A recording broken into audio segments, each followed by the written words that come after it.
बिहार विधानसभा चुनाव से पहले एनडीए खेमे में हलचल तेज हो गई है। केंद्रीय मंत्री और हम संरक्षक जीतन राम मांझी अभी से सीट शेयरिंग को लेकर प्रेशर बनाने में जुट गए हैं। मांझी के अलावा रालोजपा अध्यक्ष पशुपति पारस भी लालू यादव से नजदीकियां लगातार बढ़ा रहे हैं और इन सबके बीच मुख्यमंत्री नीतीश कुमार ने प्रधानमंत्री मोदी को 32 पन्नों का एक लेटर लिखकर सियासी पारे को बढ़ा दिया है। उस लेटर के बाद बिहार की सियासत में एक बार फिर चर्चाओं का बाजार गर्म हो गया है। ऐसा नीतीश बाबू ने इस लेटर में क्या लिख दिया है जिससे मोदी शाह भी परेशान हो गए हैं, आगे आपको वीडियो में बताएंगे। नमस्कार, आप देख रहे हैं 4 PM और मैं हूं आपके साथ में शोभित पाठक। बिहार की राजनीति में नीतीश की चुप्पी नए साल की शुरुआत का सहयोग ही अटकलों के आधार पर शुरू हुआ। जानकार मान रहे थे कि जब जब नीतीश खामोश होते हैं बिहार में सियासी उलटफेर होता है, चाहे एनडीए छोड़कर इंडिया ब्लॉक में जाना हो या इंडिया ब्लॉक से एनडीए में लौटना, ये उनकी कुछ दिनों की चुप्पी के बाद ही होता है। दूसरा कि बिहार में मकर संक्रांति के बाद ही पिछली बार बिहार में सत्ता का खेला बदला था। नीतीश कुमार अपने ही तैयार किए इंडिया ब्लॉक को छोड़कर एनडीए में शामिल हो गए थे और इस बार भी वे चुप रहे। महीना भर से अधिक हो गया वे खुलकर मीडिया के सामने नहीं आए और जब आए तो राजनीति के सवालों से बचते हुए नजर आए। आपको बता दें कि सामान्य स्थिति में वे मीडिया के लोगों से खूब बातें किया करते हैं।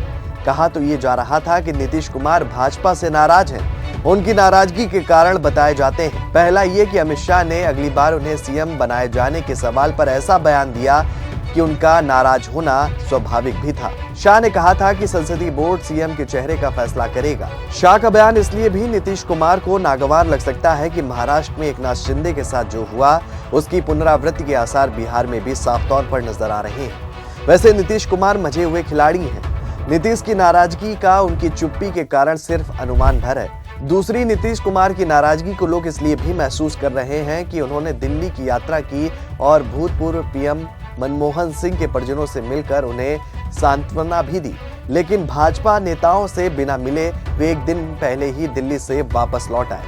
अमित शाह द्वारा बुलाई एनडीए की बैठक से भी नीतीश ने दूरी बना ली थी। लोग इन्हीं तारों को जोड़कर उनके भाजपा से नाराज होने का अनुमान अभी भी लगा रहे हैं। नीतीश कुमार की नाराजगी का एक और कारण ये भी माना जा रहा था कि जेडीयू के राष्ट्रीय कार्यकारी अध्यक्ष संजय झा और केंद्रीय मंत्री राजीव रंजन उर्फ लल्लन सिंह भाजपा के अधिक करीब आ गए। माना यह जा रहा है कि नीतीश कुमार की मर्जी के खिलाफ दोनों भाजपा के इशारे पर चल रहे हैं।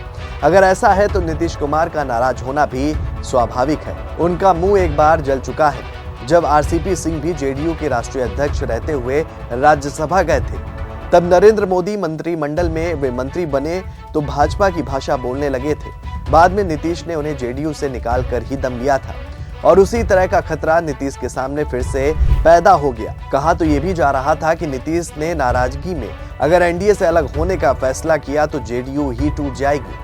आपको यहाँ ये बता दें कि नीतीश कुमार को लेकर कुछ दिनों से उनके बिहार में एनडीए के नेता होने पर संदेह जताया जा रहा है और ये बहस शुरू हुई केंद्रीय मंत्री अमित शाह के बिहार में महाराष्ट्र मॉडल के संकेत देने वाले बयान के बाद। हालांकि बिहार में बीजेपी की तरफ से तस्वीर साफ करने की कोशिश की गई। हाल ही में चिराग पासवान की पार्टी की सांसद शांभवी चौधरी ने भी नीतीश कुमार के सपोर्ट में बयान दिया था, लेकिन सवाल है कि बिहार की सियासत में खत्म होने का नाम नहीं ले रहे हैं।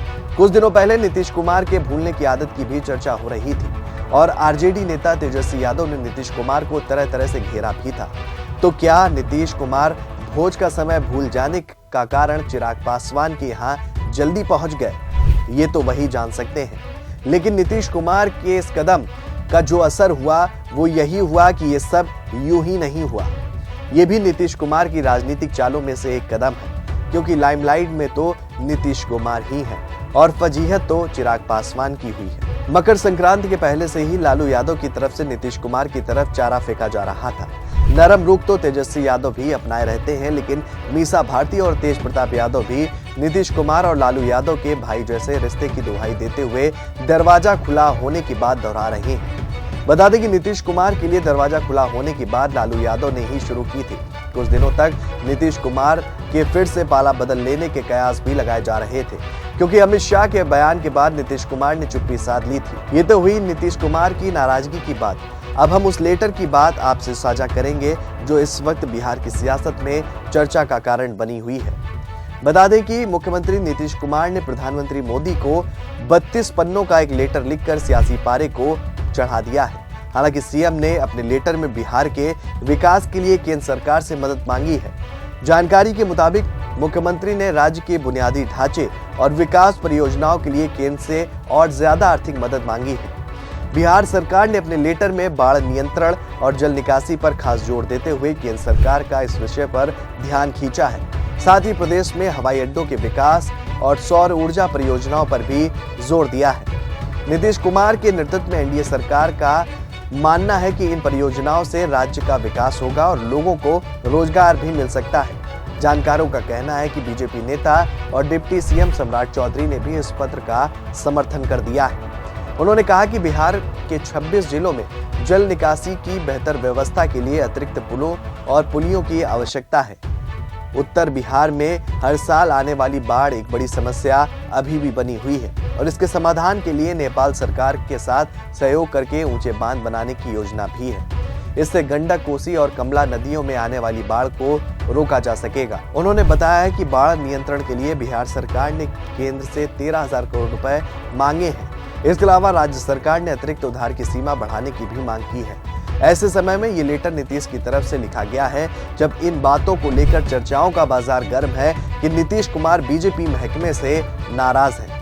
फिलहाल लेटर को लेकर विकास की बातों को कहा जा रहा है, लेकिन जानकारों का एक तबका ये भी कह रहा है कि लेटर के माध्यम से नीतीश कुमार ये भांपने की कोशिश कर रहे हैं कि बीजेपी महकमा उनको लेकर क्या रणनीति बनाए हुए है, क्योंकि बीजेपी की तरफ से नीतीश को लेकर वेट एंड वॉच की स्थिति लगातार बरकरार है और कोई भी बड़ा बयान नीतीश कुमार को लेकर अभी तक निकल कर नहीं आया है। अब देखने वाली बात यह होगी कि नीतीश कुमार का ये लेटर बीजेपी का अगला रुख क्या कुछ बिहार की सियासत में दिखाता है। फिलहाल इस खबर में इतना ही। ऐसी ही तमाम राजनीतिक खबरों के लिए बने रहिए और देखते रहिए 4 PM न्यूज नेटवर्क।